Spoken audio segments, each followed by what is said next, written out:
Have you ever had one of those days where you worked 12 hours straight but felt like you just didn't actually get anything accomplished? Are you one of those repeat offenders of never actually accomplishing your New Year's resolution? Well, I have just the solution for you. The Self Journal from Best Self Co.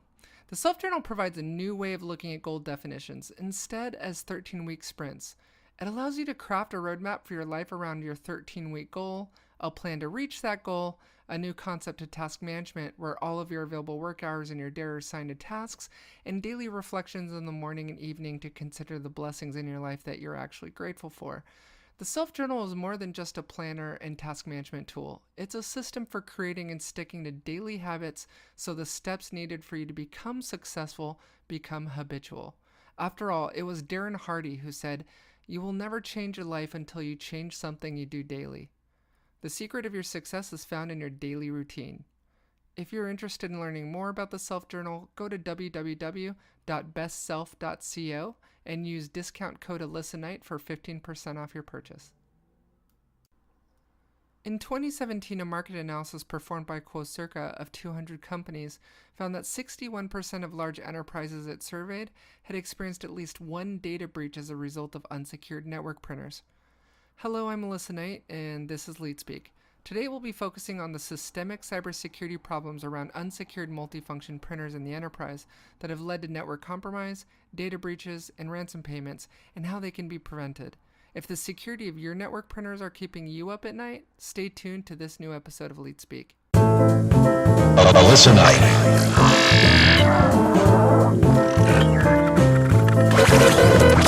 That major hack attack against Sony. First, the studio's movies. 3 days after released, Target and confirmed now hacking of payment information from as many as 40 million customer credit and debit cards. Incoming message.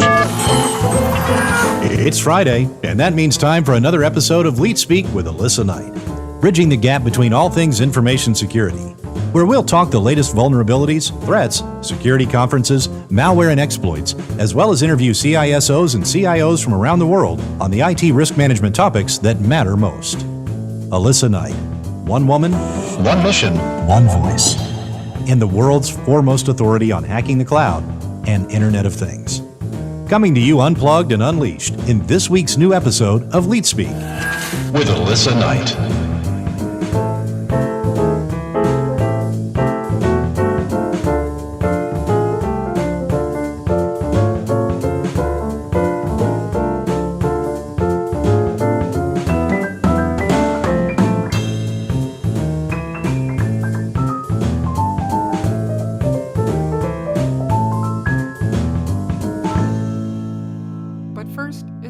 For us to define what kind of printer we're talking about here, because I'm not talking about your grandmother's desk jet connected to her computer over USB. What we're discussing here is the vulnerability created by multifunction printers, the new generation of printers introduced first in the early 1990s based on inkjet technology that sported printing, scanning, copying, and fax capabilities. At first they were expensive and relatively unreliable, but soon improved over time, adding features such as printing from mobile devices and the most commonly used feature, scan to email. Unfortunately, it isn't very common for IT to treat printers just like any other endpoint that needs to be secured, like the servers in the environment.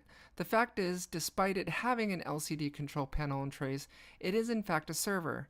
Think about it for a minute. It has storage for files. It runs services, also called daemons, on specific ports that remote clients connect to send data, and almost all enterprise MFPs even run web servers for administration. With so many organizations still struggling to habitualize clean desk and clear screen policies in their office environment, many face additional challenges also educating employees on the importance of not leaving their printouts sitting on the printout tray of the printer. Therefore, MFP can easily have both physical security and network security risk to be treated. This isn't to say that CISOs don't consider this to be a paramount concern. In the same Quocirca study, 23% of the professional services industry, 30% of retailers, 25% of financial institutions, 28% of public sector, and 13% of industrials companies surveyed consider their printers to be a critical IT security concern. The attack surface for printers is wide, according to the attacks reported by the surveyed companies. 50% reported print jobs being intercepted at the print queue or on the network, 48% reported printer hard disk theft, hard disk data retrieval, 47% reported inadvertent data leak from unclaimed print jobs at the output trays, 44% reported documents emailed to the outside internet, and 18% reported access to the network via unsecured printers, meaning they hacked the printer in order to access the network. Hacking printers has become increasingly easy with the availability of tools for point-and-click exploitation. Tools such as PRN2Me, a Python script created by Chris John Riley, listens on port 9100 by default, acting like a printer, and uses ARP spoofing to intercept print jobs on the wire, saving a copy of the PCL and PostScript print jobs to the hacker's local computer. It also allows interception of the print job to then be forwarded on to the legitimate printer. Other such techniques include attacking vulnerable print spoolers using simple Metasploit modules, or even easier attacks such as connecting to the web interface of the printer and accessing previously saved print jobs. In many of the penetration tests I performed, the printers are the lowest hanging fruit in the testing.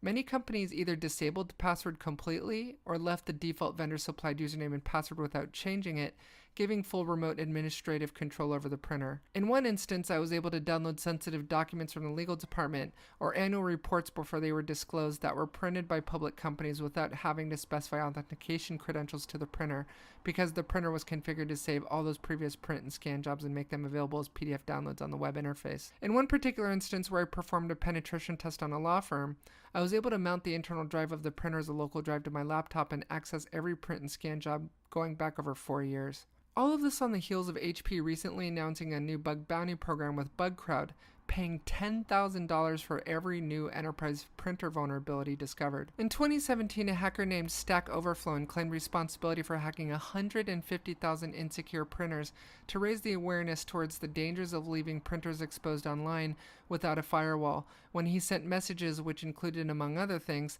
#FixYourBullshit.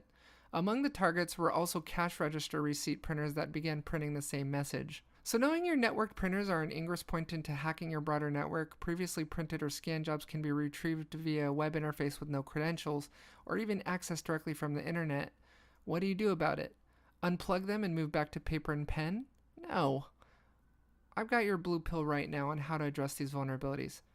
Number 1. Change vendor-assigned default passwords. The first thing you should do when setting up a new enterprise MFP is change the vendor default passwords to something secure that includes lowercase and uppercase characters, symbols, and numbers, and a minimum length of 8 characters. Number 2. Turn off services you don't need. If there's no reason to even be running the web server, FTP server, telnet server, whatever service is running on the printer, and you don't need it, turn it off. Number 3. Keep your printer updated with the latest firmware. Many of the newer MFPs can be configured to automatically connect to the manufacturer and download the latest firmware and apply it. If you don't make it part of your manual patching strategy, turn this feature on. Number 4. If you have a managed security service provider, find out if they will monitor your printers for you. This is easily an ingress point into your network or points of data loss that your MSSP should be monitoring. Number 5. Disable automatic saving of print and scan jobs. If there's no reason for employees to access previously printed documents, disable the feature on the printer to automatically save and archive their previous jobs. Many of the employees probably don't even know this is an option, nor how to access the printer to download these previous prints. Number 6. Perform annual security awareness training around printer security.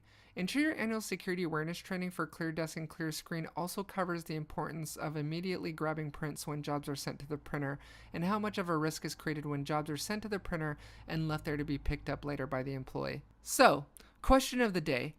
Have you experienced a printer breach on your network, or have you responded to an incident where an MFP was involved?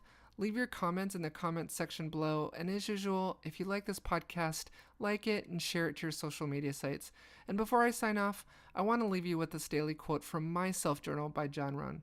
If you're not willing to risk the usual, you'll have to settle for the ordinary. So to all of you, risk the usual, don't settle for the ordinary, and most of all, take care of yourselves and each other.